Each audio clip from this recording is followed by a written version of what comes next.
Tell me about the two guys, the Union Busters. I was in a car, didn't have my steady car yet. So I'm working with different guys, but good guys that I'm friends with. Yeah. And we're out on patrol, and it was late at night.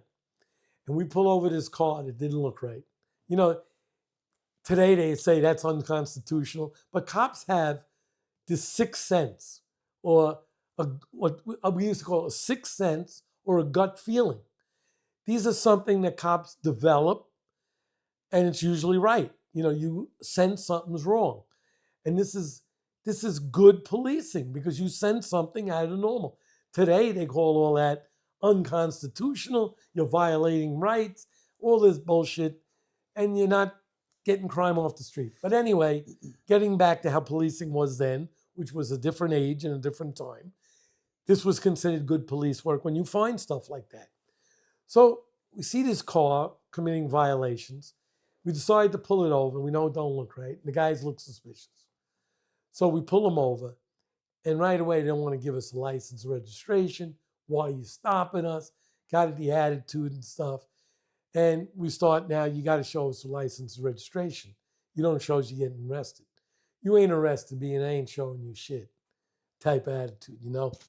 So we didn't take shit. We didn't stand for this stuff. You're under arrest. They say you're not arresting us. And next thing, it's what they call fisticuffs. That means you got to use your fist to get the cuffs on, right?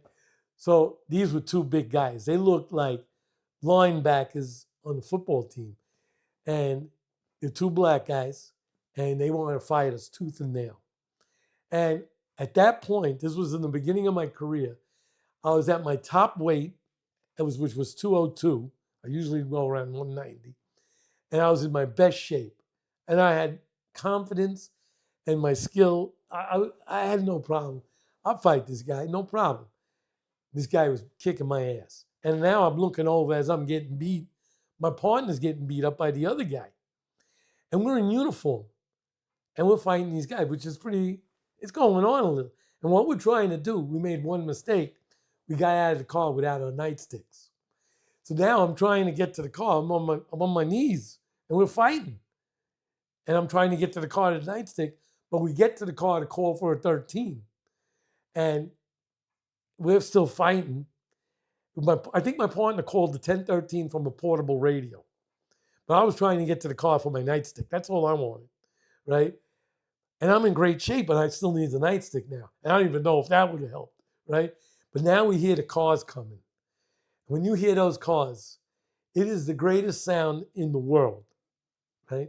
And I hear them coming, and you hear them getting louder, so you know help is coming. And I needed help. I needed help, you know.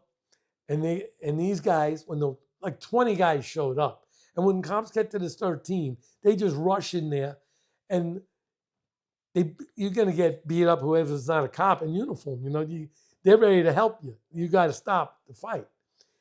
And they wanted to fight the 20 guys. And they're still fighting them. It took all of us to get these guys into cuffs. And then we processed them, and they had a record, for fightings and assaults and guns and all this stuff. And then I became a detective years later. And 5 years after the incident, but now I've already become a detective, I get a call from the FBI one day, right? And they tell me, oh, do you remember these two guys and stuff from this arrest? I tell you, I really don't remember anything about it except that they hit like a mule, And then they told me, they filled me in.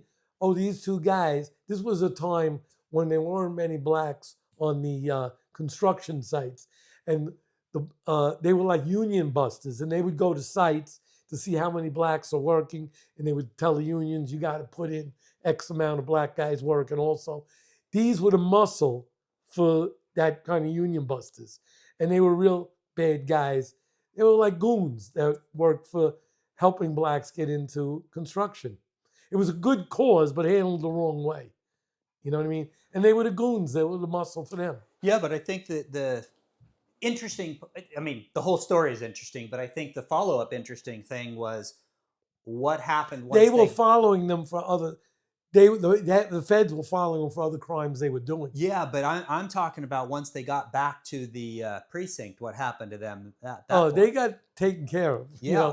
There was street justice used. Yeah, but it was interesting They were because tough guys. yeah, They were tough guys. They wanted to fight 20 cops. but it was interesting because then you talk about when they go to court the next day and they don't look so good, and the judge asks them and they don't say a word. No, they didn't That say. They was were just tough kind guys. of the way it was back then. They were tough. I could tell you a guy who took a real beating and never made a complaint on his. This was a tough guy.